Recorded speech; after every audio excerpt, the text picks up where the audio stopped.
Hello and welcome to Moment of Truth on Labour Social. I'm Graham Hughes. Considering the UK invented the very concept of mass passenger transport back in the 1830s, you'd think we'd have half a clue how to run a decent, affordable service by now. But we don't. As far as decent public transport is concerned, the UK is way down the list. Not quite as bad as the US, but still, it's a bit embarrassing and expensive. My word, is it expensive. At least in Guinea-Conakry, public transport is cheap. Everyday tickets for the London Underground, the trams in Manchester, and what's left of the Liverpool rail network cost a small fortune. But that's pennies compared with intercity travel, something that should be cheap and easy considering most big British cities are located within walking distance, if you're walking a marathon, from each other. But no. The British intercity trains are horrifically overpriced. It's now over £340 for a standard open return from London to Liverpool. A 2-hour journey. You can get an economy return to New York on British Airways for less than that. UK trains rarely run on time and are often overcrowded. The toilets have a nasty tendency to fly open mid-wee, and the door close button is somewhat psychotically located out of reach if you're sitting on the toilet. A lot of the staff are notoriously rude and unhelpful. Not all, obviously. The companies running the trains are cowboys with a monopoly, laughing all the way to the bank. And the unprofitable part of the railway network, the maintenance of the track, is paid by us. Yeah, us gibbering idiots. Yeah, the taxpayer. Madness. Utter madness. It's cheaper for 5 Scousers to buy a car, tax it, insure it, fill it with petrol and drive it to London and back than to take the train. If they push the car off a cliff afterwards, they'll still be financially better off than the 5 of them had spent over £1,500 between them taking the train. Then again, driving would mean using Britain's god-awful motorways. Not that our motorways are poorly maintained, I'd argue that they're not. It's just that motorways in the UK are an unfinished bodge job and are more like lorryways with an occasional car problem. And that's just one of the reasons why the UK coach network fails to provide much of an alternative to the train. With the exception of No Frills Megabus, which does a decent job of what you see is what you get, most of the country's intercity coaches are operated by National Express. With very little in the way of competition, they can deliver piss-poor service, charge over the odds and get away with it, something they've been getting away with for years. It once took me 11 hours to get from London to Liverpool on a National Express bus. I think I could have done it quicker on horseback.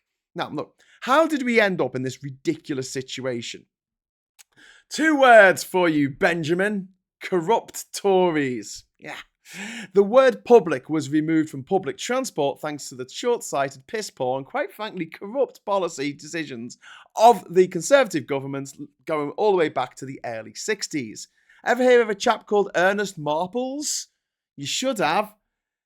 He ruined your life. Most people blame Dr. Beeching for the utterly incomprehensible cannibalisation of the British railway system in the 1960s, but it was Dickwit-in-Chief Ernest Marples here who was the puppet master. Take it away, Wikipedia. Beeching had been appointed to his post as head of British Railways by Marples. Marples was not just a government minister, he also owned a construction company, Marples Ridgeway, whose main concern was, you're not going to guess this, you're not going to believe this, constructing roads. They contributed to several motorway projects during the 50s and 60s and also constructed the Hammersmith flyover in London. When it was pointed out that being Transport Minister as well as a road builder might be construed as a conflict of interest, he agreed and divested himself of his shares in Marples Ridgeway. However, this was to his wife with a clause to buy back the shares at the sale price when he ceased to be minister, something that was not disclosed at the time. Oh, really? So, let me get this straight.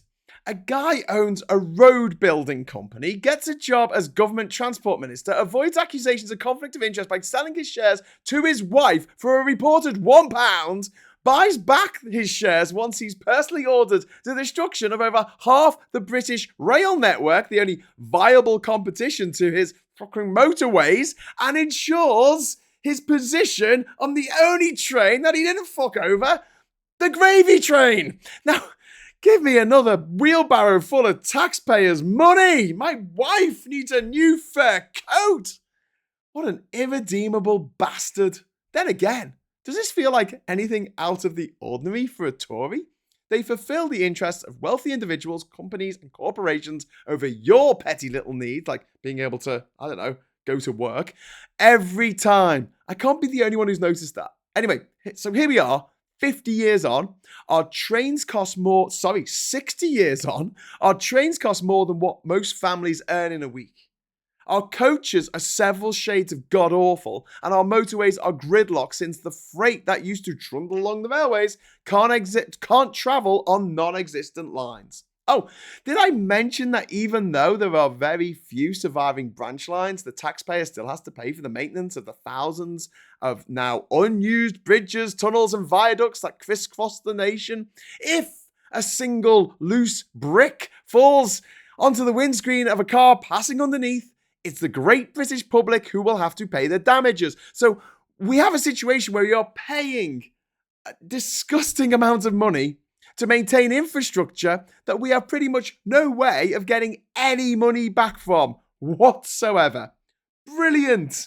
Plus, thanks to Marples, northeast Liverpool has no railway anymore. In fact, there are over 40 closed railway stations in Liverpool, one of the highest number for any first world city in the world.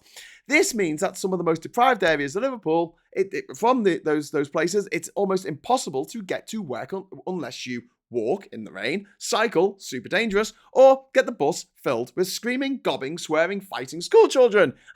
Oh yes, we have no publicly funded school buses either.